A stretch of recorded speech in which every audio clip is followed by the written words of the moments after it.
is there any movement nowadays that you think that you could compare with like the revolution you did 50 if I think back music there? music is still like that. It keeps going in cycles, and the old stuff influences the new, and then it's being pushed to the next level.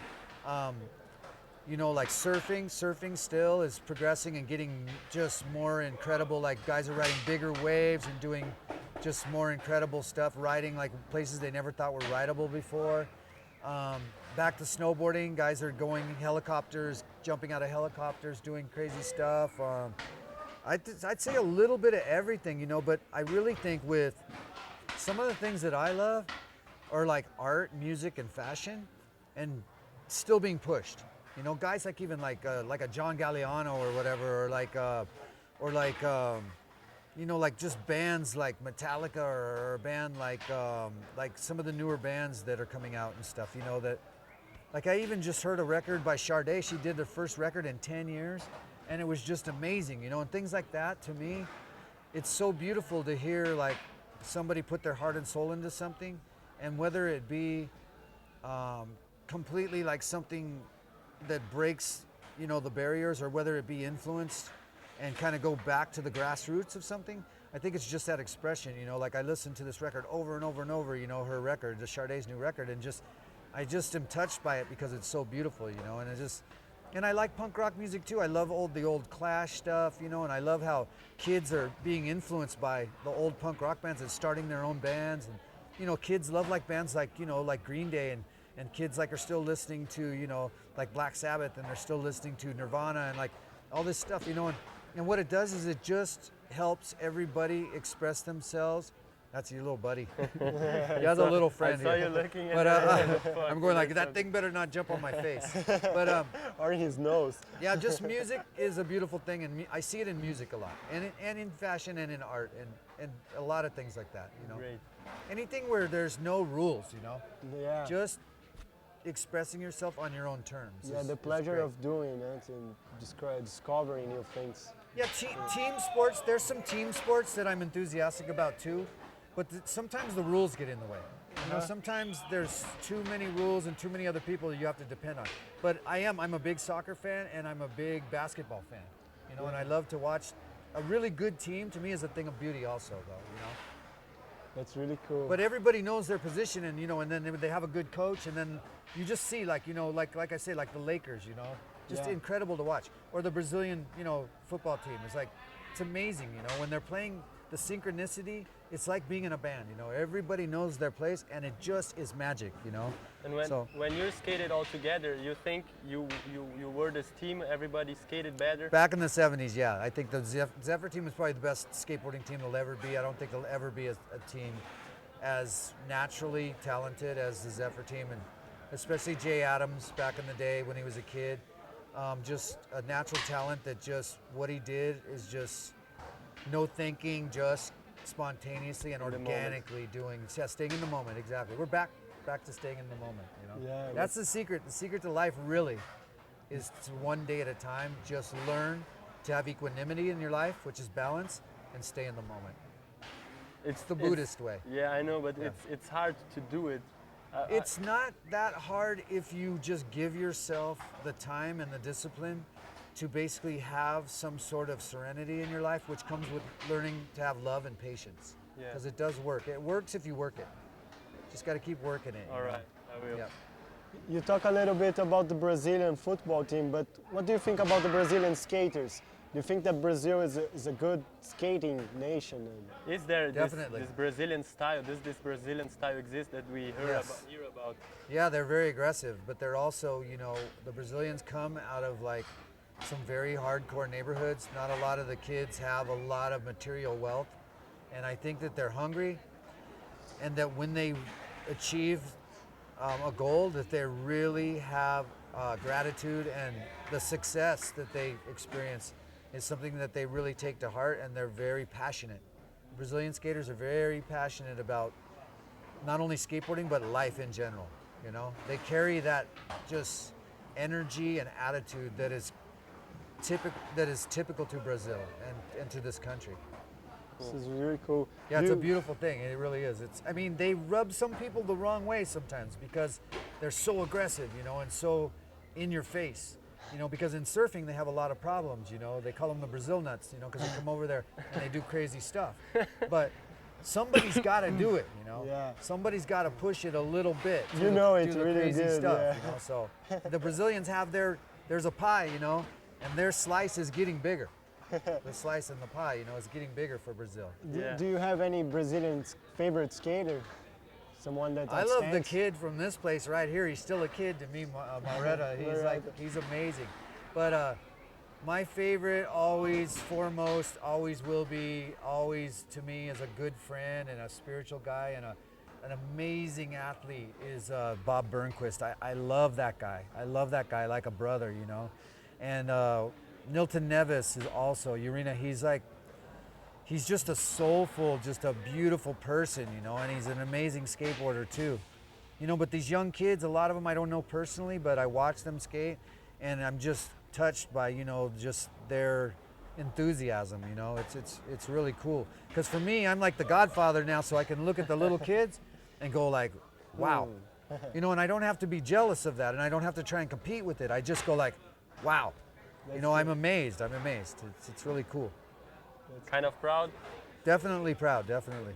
Proud of all skateboarders because you got to understand something, you know, even though I'm from Los Angeles, from California, and I'm American, every kid that's on a skateboard is like a brother and like a son or like they're part of the family, you know.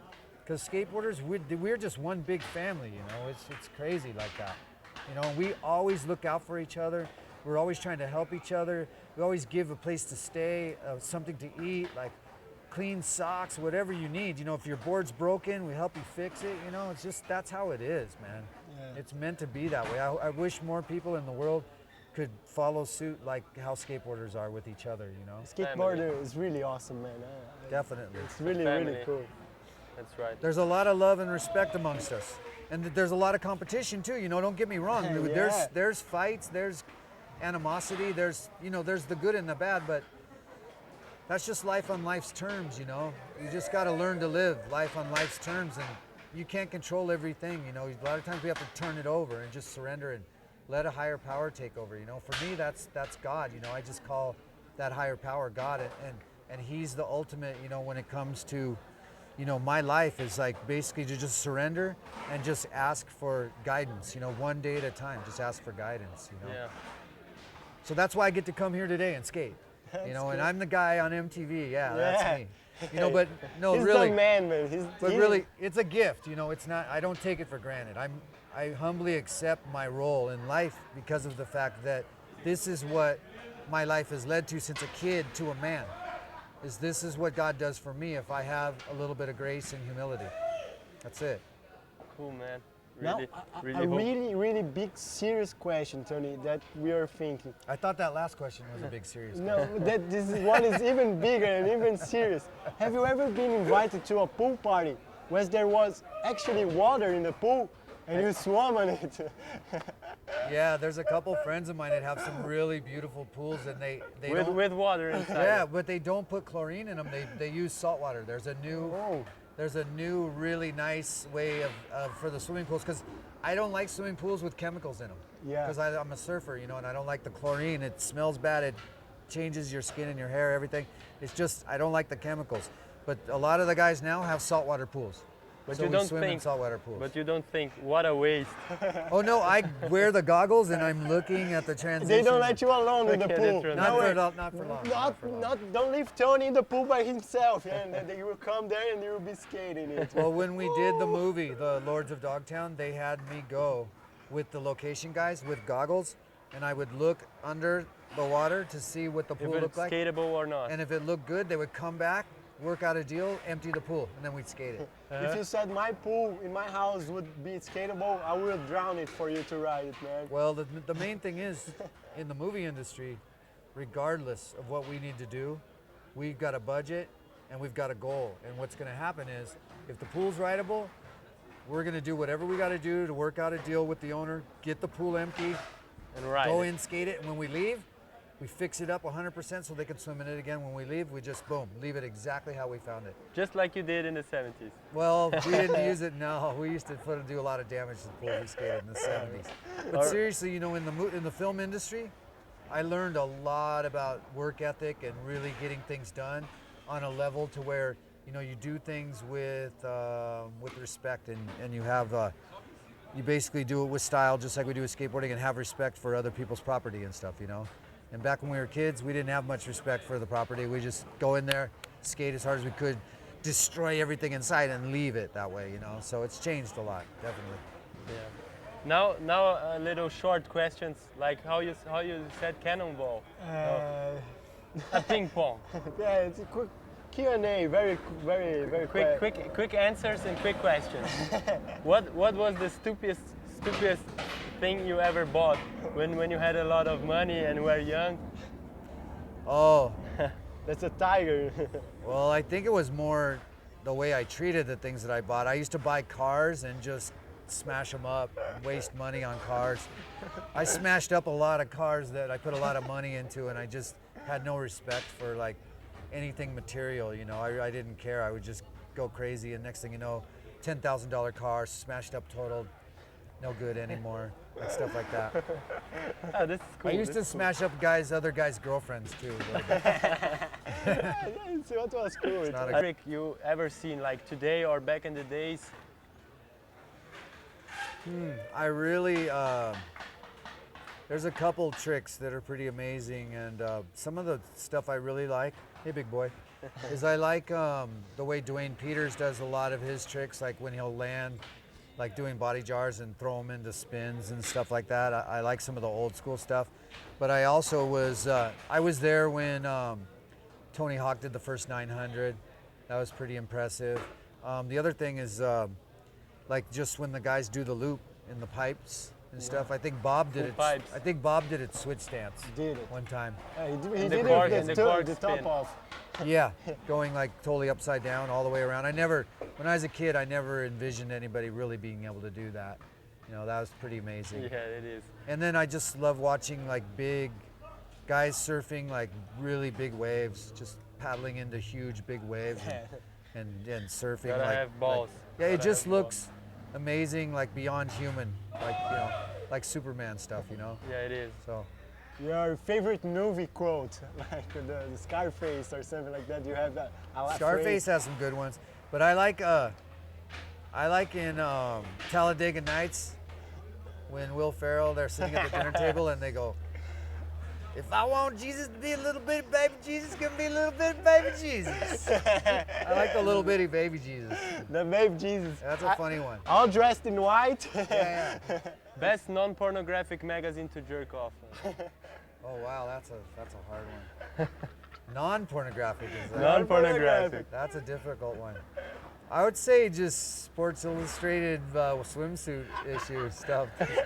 Some pretty cute girls in that. And some of the best ones are the Brazilian girls too. Amazing. Nice. Amazing. We'll write this down. Yeah, Good they're answer. amazing. I'm gonna Good write it answer. down.